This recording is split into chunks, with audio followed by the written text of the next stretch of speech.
We provide you the platform to turn your dreams into reality.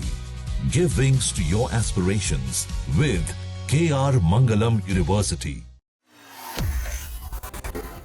नमस्कार, दैनिक जागरण में आपका स्वागत है और मैं आपके साथ प्रिया बिस्ट। बीते दिनों आम आदमी पार्टी केजरीवाल को बहुत बड़ा झटका लगा है, मानो सबसे बड़ा झटका लगा है।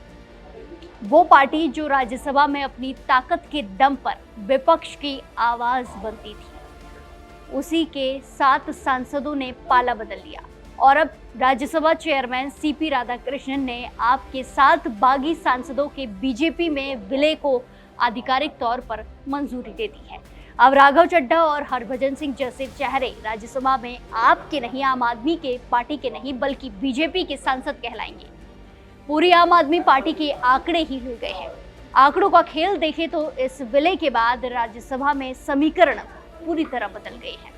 आपकी स्थिति की बात करें तो 10 सांसदों वाली पार्टी अब सिमट कर सिर्फ 3 पर रह गई है। बीजेपी की ताकत बढ़ी है और बीजेपी की संख्या बढ़कर 113 हो गई है, यानी कि अब एनडीए का दबदबा है और एनडीए का कुल आंकड़ा देखें तो अब 148 पहुंच चुका है, जो बहुमत के लिहाज से बहुत मजबूत स्थिति है।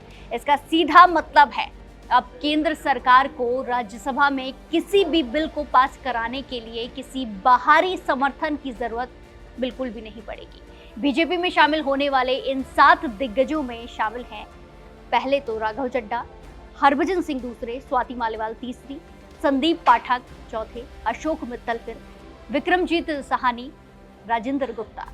बीजेपी की सदस्यता लेने वाले इन 7 सांसदों के नाम काफी ज्यादा चौंकाने वाले हैं। इनमें जो लोग शामिल हैं वो अरविंद केजरीवाल के सबसे ज्यादा करीबी माने जाते थे।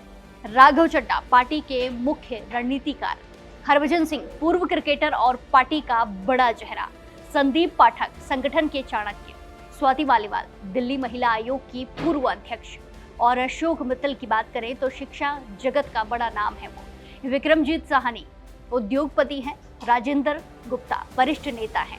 अब राज्यसभा की आधिकारिक वेबसाइट पर भी इन्हें बीजेपी सांसदों के रूप में दर्ज कर दिया गया है, वहां भी अपडेट देखने को मिला है।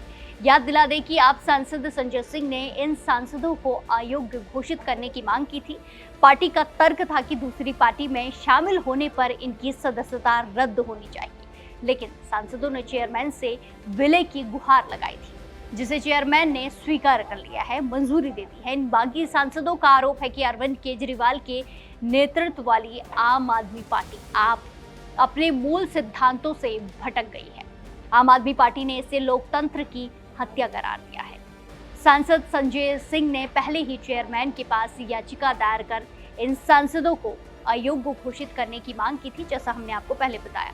आम आदमी पार्टी का कहना था कि दूसरी पार्टी में जाना दल बदल कानून का उल्लंघन है, लेकिन बागी सांसदों ने चेयरमैन को पत्र लिखकर कहा कि वो पार्टी की नीतियों और केजरीवाल के नेतृत्व से असंतुष्ट हैं और विलय कर रहे हैं। चेयरमैन ने उनकी दलीलों को स्वीकार करते हुए विलय पर मुहर लगा दी, मंजूरी दी।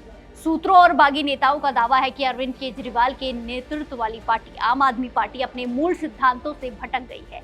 आबकारी नीति मामले में और हालिया विवादों ने सांसदों के भीतर असंतोष पैदा कर दिया है। इन नेताओं का आरोप है कि अब पार्टी में केवल एक ही व्यक्ति की तानाशाही चलती है, जिससे तंग आकर उन्होंने गांधीवादी सत्याग्रह और अपनी अंतरात्मा की आवाज पर बीजेपी का दामन थाम लिया है। अब राज्यसभा में आम आदमी पार्टी के पास सिर्फ 3 सांसद बचे हैं।